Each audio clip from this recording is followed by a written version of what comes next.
बन रंगता। देह पूरा है छोड़ के बदन रंगता।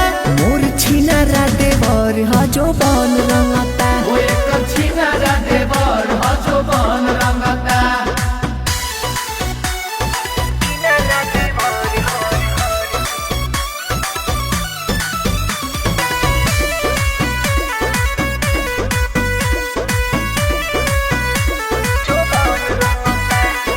फेल भइल मथवा डाली के हथवा सेंटर रंगेला बीचो बीच।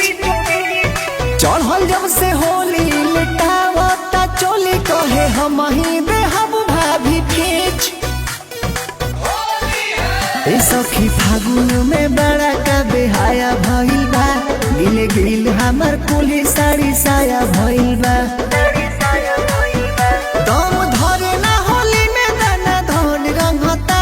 साला छिनारा देवर हजो बन रंगता। वो एक छिनारा देवर हजो बन रंगता। मोर छिनारा देवर बाजो बन रंगता। वो एक छिनारा देवर हजो बन रंगता।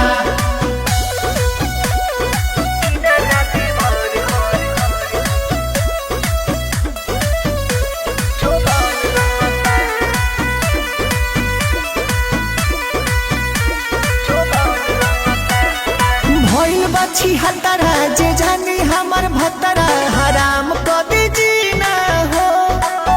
लाई पूसी लगाई करेला चढ़ाई हमके कहेला हसीना हो। अनुराग दिल मोहिना विचार करता। काला भाभी के संगे अत्याचार करता। पीछे पीछे होई गोलू सधन रंगता। साला छिनारा देवर हजो बन रंगता। वो एक छिनारा देवर हजो बन रंगता। मोर छिनारा देवर बाजो बन रंगता। वो एक छिनारा देवर हजो बन